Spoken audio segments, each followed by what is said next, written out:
tingin ko ay fundamental.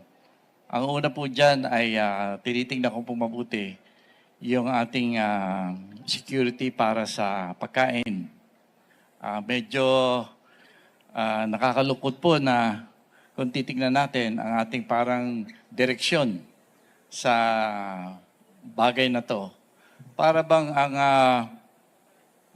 ang naging practice natin, mas gusto natin bumibili na lang tayo sa labas. Hindi natin iniintindi mabuti na mas maganda sana kung ang ating pagkain ay tayo mismo ang nagpo-produce sa bayan. Importante yan. Nakakapagtaka.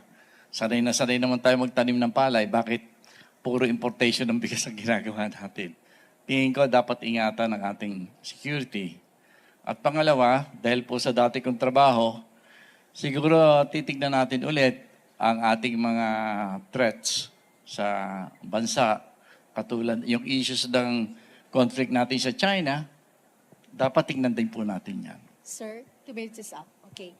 For the Q&A na po. Any question po from the media?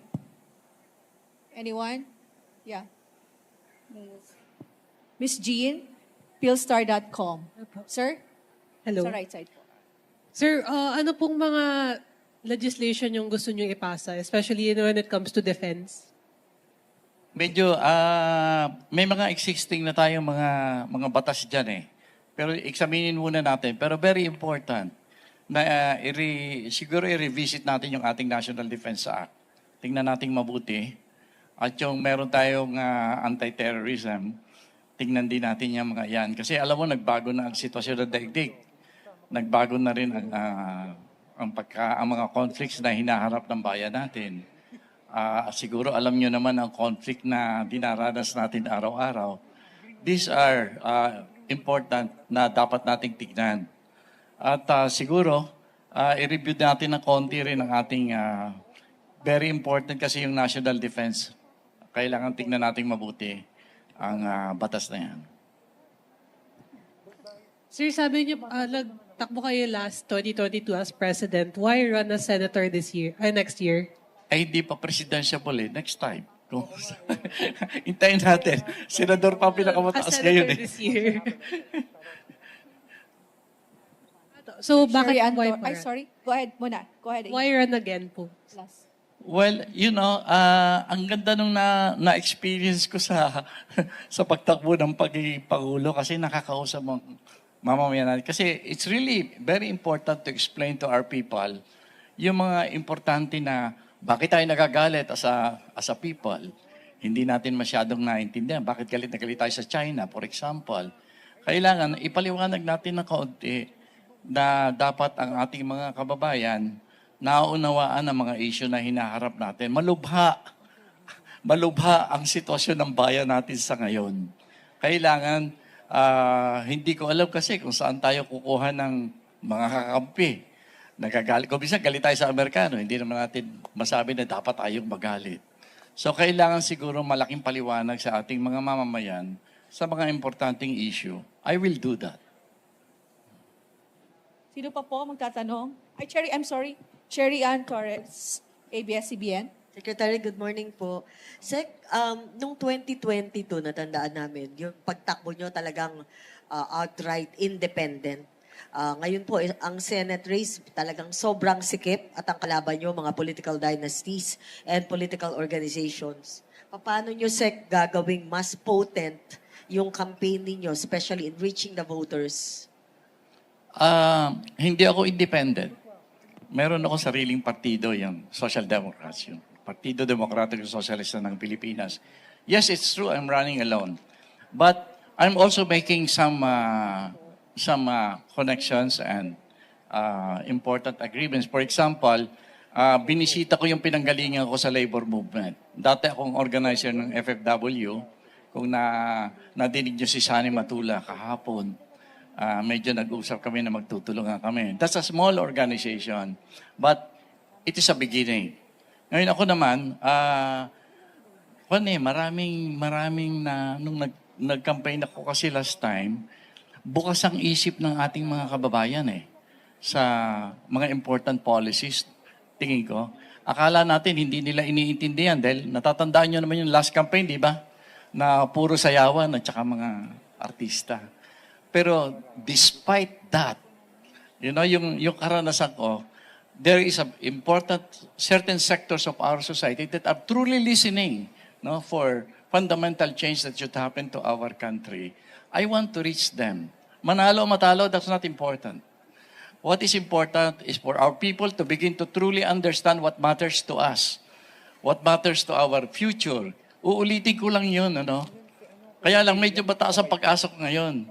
Kasi nung ako'y kumakandidato, kinakantsawan ako. Pinakamagaling daw ako na maging number 2. Number 1 lang ang mananalo noon eh. Ngayon, 12. Di ba? Pahig na ako kahit number 11 and 12. Basta kung sakalit makapasok kasi very important yung mga gagawin nating pag-i-examine ng important policy options ng ating bansa. Sec, follow-up lang po. Kasi yun nga, ang daming pumaparada dito, mga aspirants, and kanya-kanyang projection ng mga platform of government, na mga alam nila. Sa tingin nyo, gaano ka-importante na magkaroon uli ng spirited debate yung mga senatorial aspirants para malaman kung sino talaga yung may laman na dadalhin sa Senado? Very important yung debate. Sana lang, yung mag-organize ng debate, ay medyo gumawa ng pag-iisip kung ano dapat ang pagtatalunan natin. Kasi pinapakinggan ko rin yung mga nagsasalita dito. Medyo napaka-wide range ang ating interest na binabagay. Sa level siguro ng Senate, very important, yung mga fundamental issues na hinaharap ng bansa. Ngayon ang ating debate. For example, what do we do with the dispute with China? This is very important. Kailangan pagtalunan natin ito. Ano ba? Kaibigan ba natin ng China o kaaway? We don't know. Because there is no firm position of government when it comes to our relationship. Katulad ko, Vice President ako ng Socialist International ngayon. That means I have access to about 123 countries in the world. Nakikita ko na for example, yung issue ng neutral country, irrelevant na ngayon. There's no such thing as neutrality in the world anymore because the condition in the world demands that certain countries, you'll have to make decisions. Pang-demokrasya ka ba? O hindi? These things have to be debated upon.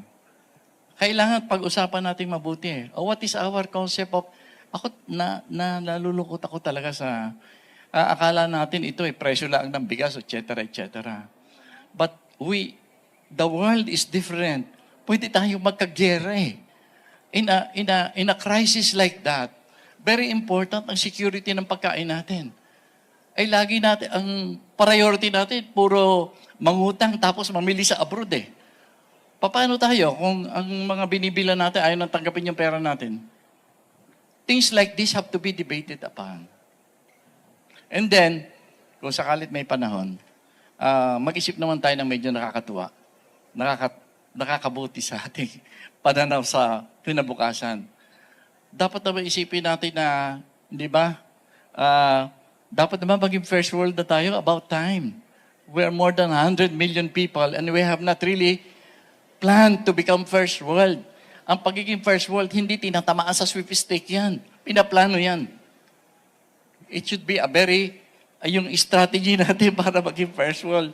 Nakakalungkot yan eh. Yung mga kababayan natin, pag nakita mo sa Facebook, ang ganda pala ng Paris. Ang ganda palang mamuhay sa Italia, sa Pransya, sa Madrid. Ang ganda ng buhay. Dito sa Pilipinas, why can't we be like those countries? We have to plan that. Sir, time is up. Thank you po.